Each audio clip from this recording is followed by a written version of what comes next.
Now there were brought into Gunther's land strange tidings by envoys sent from afar by foreign princes that hated him, and when they heard the message they were troubled. The kings were, as I will tell you, Ludgar of the Saxons, a high and mighty prince, and Ludgast of Denmark, and many bold warriors with them. These envoys, sent by his foemen, came into Gunther's land, and the strangers were asked their business, and brought before the king. The king greeted them fair, and said, I know not who hath sent you hither, and would hear it. So spake the king, and they greatly feared his wrath. If thou wilt have our message, O king, we will tell it plain, and name thee the princes that hath sent us. They are Ludgast and Ludgar, and will come against thee into thy land. Thou art fallen in their displeasure, and we know that they bear thee bitter hate.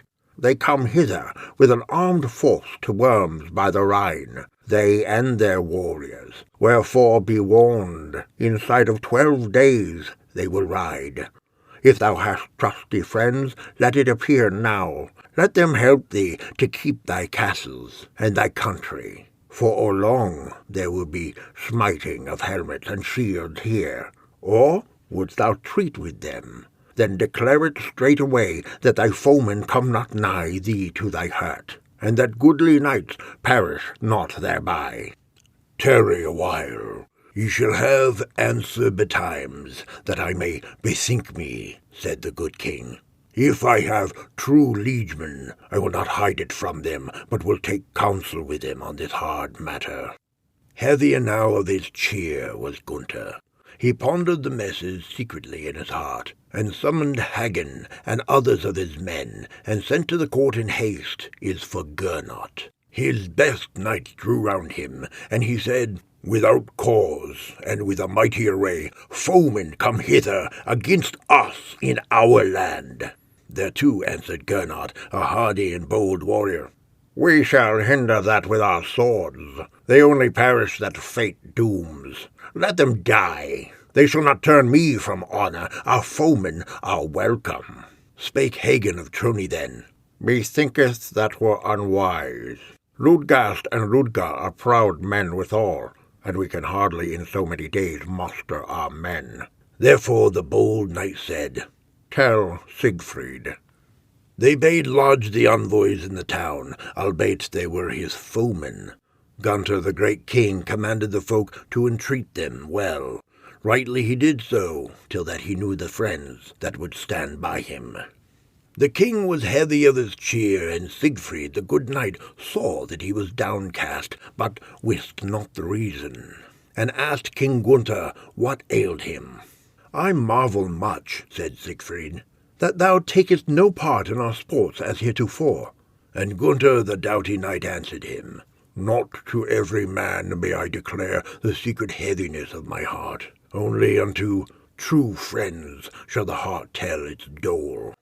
Siegfried changed colour, and grew red and white, and he said to the king, I have denied thee naught, and now I would help thee. If thou seekest friends, I will be one of them, and stand to it truly to my life's end. Now God requite thee, Sir Siegfried, for I like thy words, and albeit thy might availed me nothing, I would rejoice none the less that thou art well-minded toward me. As much and more will I do to thee if I live. I will tell thee the cause of my troubles. Envoys from my foemen have brought a message that with an army they will come against me. Such inroad of warriors hath not been aforetime in this country. Be not sorrowful for that, answered Siegfried. Be of good cheer, and do now as I say. I will win for thee honour and profit, or ever thy foemen reach this land. Had thy stark adversaries 30,000 warriors at their back, and I but 1,000, I would withstand them. Trust me for that. King Gunther answered, Thou shalt be well paid for this. Give me 1,000 of thy knights, since of mine own I have but 12 here with me. and I will keep thy land for thee. The hand of Siegfried will serve thee truly. Hagen shall help us in this, and also Ortwin and Dankwart, and Sindolt, thy loving knights, and Ekvolka, the bold man, who shall bear the standard. Better knight thou wilt not find. Bid the envoys return to their country. Tell them they shall see us there soon enow. So shall our castles go scatheless. The king let summon his kinsmen and his liegemen, and Ludger's messengers went to the court. They were glad to be gone. Gunther, the good king, gave them gifts and an escort, whereat they were well content. Spake Gunther, Thou shalt say on this wise to my haughty foemen, They did wisely to turn from their country, for if my friends fail me not, and they seek me here in my land, they will find work enow.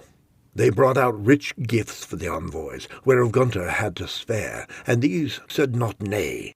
Then they took their leave and departed rejoicing. When the messengers were come again to Denmark, and told Ludgast how that the Rhinemen would ride thither, he was wroth at their boldness. They made report to him of the many brave men Gunther had, and how that they had seen a knight there amidst them, that hight Siegfried, a hero from the Netherland, the which was heavy news for Ludgast. When they of Denmark heard it, they hasted the more to summon their friends, till that Ludgast had ready for the onset 20,000 warriors withal. On like manner Ludgar of Saxony summoned his men to the number of 40,000, ready to march into Burgundy. The same also did King Gunther to his liegemen, and to his brothers with their vassals, and to Hagen and his knights. These were sorry enow at the news, by reason thereof many a knight looked on death. They hasted and made ready for the journey. Brave Fulker bare the standard. They purposed to cross the Rhine from Worms. Hagen of Trony led the force. Sindolt and bold Hunolt were there, that they might deserve King Gunther's gold. Also Hagen's brother Dankwart, and Ortwin, fit men and worthy for the undertaking. Sit thou at home, O king, spake Siegfried. Since thy knights are willing to follow me, stay here by the women, and be of good cheer, for by my troth I will guard for thee both goods and honour.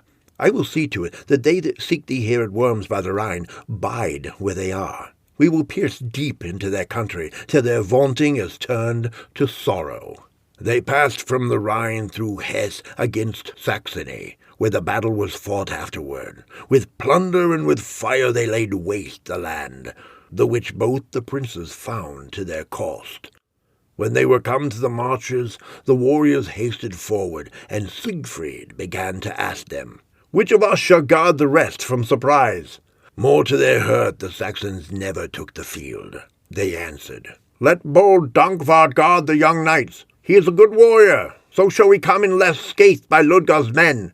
He and Ortwin shall guard the rear. I myself will ride forward, said Siegfried. I spy out the foe, that I may know rightly who the warriors be. Fair Sieglin's son did on his armour in haste. He gave his knights in charge to Hagen, and bold Gernot when he set out. He rode into Saxony all alone, and won honour by his quest. He perceived a great host encamped on a field, that loomed mightily against them, beyond the strength of one man. 40,000 or more, and the high heart of Siegfried rejoiced. One of the enemy's knights kept watch warily, and perceived Siegfried, and Siegfried him, and they glared fiercely on each other. I will tell you who he was that kept watch. On his arm he bare a glittering shield of gold. It was King Ludgast that kept ward over his host. The noble stranger pricked towards him fiercely. Ludgast dressed him also. They put spurs to their horses, and smote with all their strength on the shields with their spears, that it was like to go hard with the king. On their horses, pricked forward by the spur, the princes bare down on each other like the wind. Then they wheeled round deftly, these two fierce men, and fell to hacking with their swords. Sir Siegfried smote that the field rang therewith. The hero with his mighty blade struck sparks from Ludgast's helmet. Fiercely fought the prince of the Netherland, and Ludgast likewise dealt many a grim blow. Each drave with all his might at the other's shield. The combat was spied by 30 of Ludgast's men, but Siegfried, by means of 3 deep wounds and grisly that he dealt Ludgast through his white harness, overcame the king, or these knights came up. His sword drew blood with each stroke. That King Ludgast came in evil plight, and begged for his life, offering his land as the price thereof, and said that his name was Ludgast. His knights hastened to his rescue, for they had seen the encounter at the ward post. Siegfried would have led him hence, but 30 of Ludgast's men rode at him. With mighty blows the stark warrior kept his rich captive, and soon his hands did even deadlier deeds. He smote the 30 men dead in his defence, save one that fled and told what had happened, the truth whereof was proven by his bloody helmet. They of Denmark were aghast when they heard their king was taken captive. They told it to his brother, who fell in a great fury by reason of the disaster. So the mighty Ludgast was taken by Siegfried's prowess, and given in charge to Hagen. When that good knight heard that it was Ludgast, he was not sorry. They bade raise the standard of Burgundy. "Forward!" cried Siegfried. "More shall be done, or the day end, if I lose not my life. The Saxon women shall rue it. Hearken now, ye men of the Rhine, I can lead you to Ludgast's army. There ye will see helmets hewn by the good hands of heroes. They shall be in evil case, or we turn again." Then Gernot and his men sprang to horse. The banner was unfurled by Folka, the minstrel knight. He rode before the host, and they all made them ready for battle. They numbered not more than 1,000 men, and thereto the 12 strangers. The dust rose from their path, and they rode through the land, their shields flashing. The Saxons also were come up, bearing well-sharpened swords. So hath the story been told me. The swords in the heroes' hands dealt grim blows in defence of their castle and their land. The marshal led the army, and Siegfried was come forward with the 12 men that he had with him from the Netherland. Many a hand was bloody that day in the battle. Sindolt and Hulnod and Gernot smote many heroes, dead in the fight, that were bold enow, till they felt their prowess. For their sake sorrowed women not a few. Folka and Hagen and Ortwin, the fierce warriors, quenched the flash of many helmets with blood. Dankwart also did wonders. The Danes proved their mettle, and loud were heard the hurtling of shields, and the clash of sharp swords swung mightily. The Saxons, bold in strife, made havoc enow. Wide were the wounds hewn by the men of Burgundy when they rushed to the encounter. Blood ran down the saddles. So was honour wooed of these knights bold and swift. Loud rang the keen swords in the hands of the heroes of the Netherland.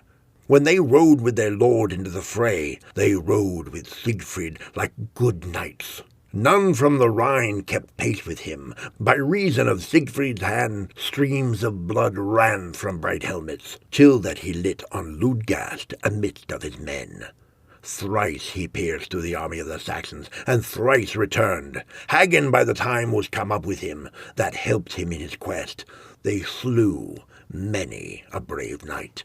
When bold Ludger found Siegfried with Balmung, the good sword swung aloft wherewith he made a mighty slaughter, he was wroth, and of his mood full grim. With a fierce rush and clash of swords, the warriors came together. So exceeding furious was their onset that the host gave way.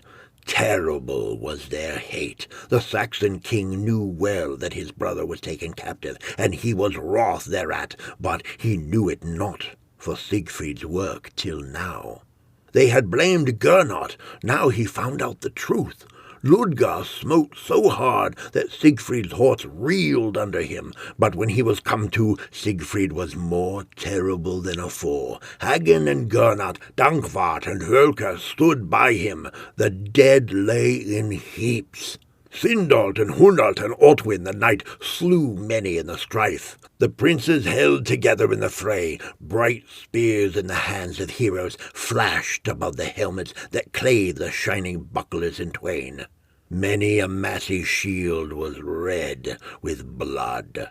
In the fierce encounter many men fell from their horses. Bold Siegfried and King Ludger strove together, and lances whizzed and sharp spears. Ludger's shield plate flew off through the strength of Siegfried's hand. Then the hero of the Netherland thought to have gotten the victory over the Saxons that were hard pressed. Ha! What polished bucklers doughty Dankwart break! Of a sudden, Ludger spied a crown that was painted on Siegfried's shield, and he knew the mighty man, and cried aloud to his friends, "Forbear, my men all! I have seen the son of Sigmund, even bold Siegfried. The devil hath sent him hither, into Saxony." He bade lower the standard, and sued for peace. They granted this, yet he was compelled by Siegfried to go captive into Gunther's land. With one accord they ceased from the strife. They threw down their shivered helmets and shields. Blood-red were they all by the hands of the Burgundians. They took captive whom they listed, for they had the power. Gernot and Hagen gave order to convey the wounded on litters. They led 500 noble knights as prisoners to the Rhine. The vanquished warriors rode back to Denmark, nor had the Saxons fought so as to win them honor, and they were downcast. The dead were mourned by their friends. They sent the weapons to the Rhine on sumpters. So wondrously had Siegfried done that all Gunther's men praised him. Sir Gernot sent word to Worms, and throughout the whole land to their friends how it had sped with them, for as bold knights and honourable they had fought. The pages hasted and told it, and the glad news rejoiced the loving ones that had soured. The noble women ceased not from questioning how it had fared with the great king's men. Kriemhild bade a messenger to her in secret. Publicly she durst not, for to one of them she bare dear heart's love. When the messenger was come to her chamber, Kriemhild, the beautiful maiden, spake him fair. "Now tell me glad tidings, thou shalt have gold thereof, and sayest thou sooth, I will ever be beholden to thee. How sped my brother Gernot in the battle, and the rest of my friends? Are there many dead? Who did most valiantly? Now tell me." Whereto the messenger answered truthfully, "We had no coward among us. Yet since thou wilt hear it, noble princess, none rode in the thick of the fight like the knight of the Netherlands. Marvellous was the work of Siegfried's hand. All that the knight did in battle, Dankwart and Hagen and the rest, though with honour fought they all, was but as a wind matched with the prowess of Siegfried, the son of Sigmund. Many heroes have they slain, yet of the deeds of Siegfried, done in battle, none shall tell to the end. By reason of him many maidens mourn for their kin. Low lieth the dear one of many a bride. Loud smote he on the helmets, that they ran blood. In all things he is a knight bold and good. Ortwin of Metz also won worship. Whoso came within range of his sword lieth wounded or dead. Thy brother, too, made fierce havoc in the battle. To his prowess must all testify. The proud Burgundians have so fought that none may question their honour. For many a saddle was emptied by them when the field rang loud with gleaming swords. On such wise fought the knights of the Rhine that their foemen had done better to flee. The brave men of Trony rode fiercely in the strife. Hagen with his hand slew many whereof Burgundy shall hear. So valiantly fought Sinold and Hunold, Gernot's men, and Rumult, that Ludger may well rue that he ever met thy kinsman by the Rhine. But the mightiest deeds, first and last, were done by Siegfried. He bringeth rich captives into Gunther's land that his strength hath conquered, by reason whereof King Ludgast and his brother Ludger of Saxony suffer dole. For list to the marvel, noble queen, both these princes hath Siegfried's hand taken. Never have so many captives been led into this land as come hither now through his prowess." The maiden was glad at the tale. "Of unwounded men they bring 500 or more, and 80 red biers, I say sooth. Of the wounded fallen, the most part of Siegfried's might, they that arrogantly withstood the knights of the Rhine, are now Gunther's captives. Our men lead them hither rejoicing." When she had heard the news aright, her fair cheek reddened, and her lovely face was the colour of the rose, because it had gone well with young and noble Siegfried, and he was come with glory out of peril. She joyed for her kinsmen also, as in duty bound, and she said, Thou hast spoken well. For guerdon thereof thou shalt have costly raiment, and 10 golden marks, that I will bid them bear to thee. It is good to tell glad tidings to rich women. He got his envoy's fee of gold and vesture, and the fair maids haste to the window, and looked down the road where the high-hearted warriors rode home. They drew nigh, whole and wounded, and heard the greetings of friends unashamed. Light of heart, Gunther rode to meet them, for now his grim care was turned to joy. He received his men well, and also the strangers, not to have thanked them that were come to his court, for that they had done valiantly in battle would have been unseemly in so great a king. And he asked tidings of his friends, and who were slain.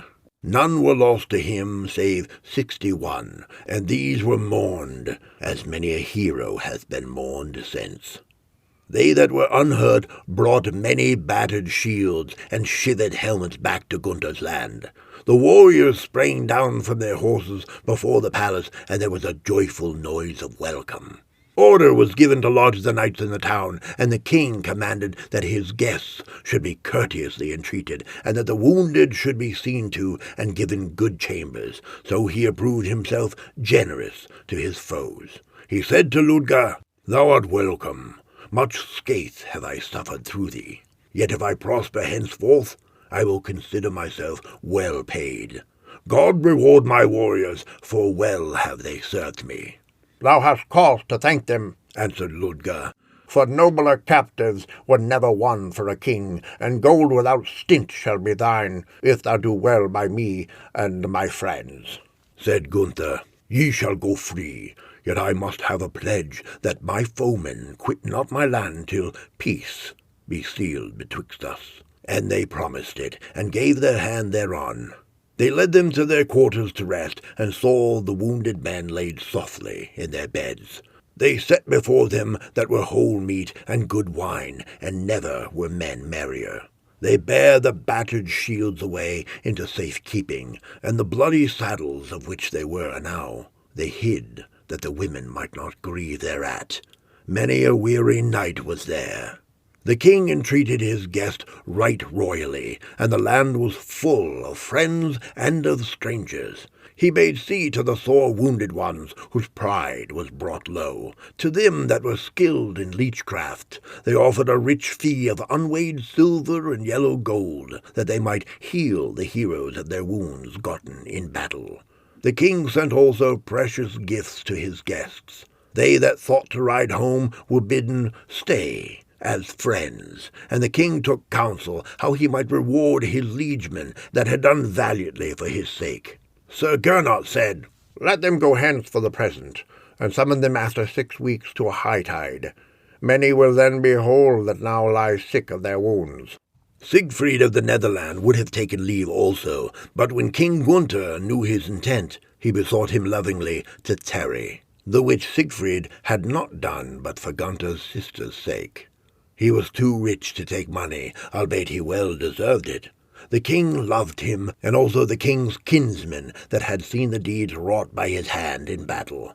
So for love of the maiden he agreed to tarry, that happily he might win to see her, the which, or long, came to pass, for he knew her to his heart's desire, and rode home joyfully afterward to his father's land.